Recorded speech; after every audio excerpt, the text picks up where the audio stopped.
just received the GoPro replacement unit.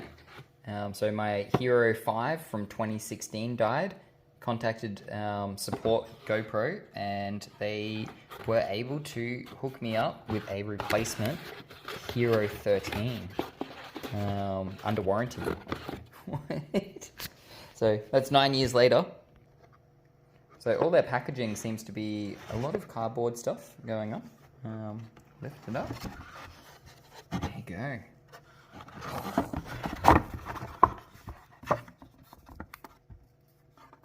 Wow.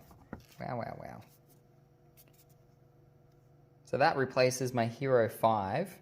And GoPro said I can keep the Hero 5 and they don't require me to ship the other one back.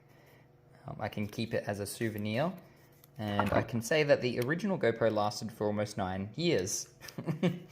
And all these years later, so to do this replacement, all they needed to charge me was $149, and they were more than happy to do that.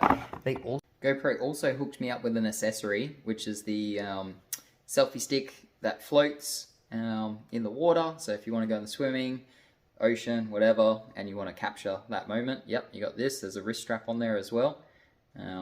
Official GoPro product. Very good, very impressed. Thank you, GoPro.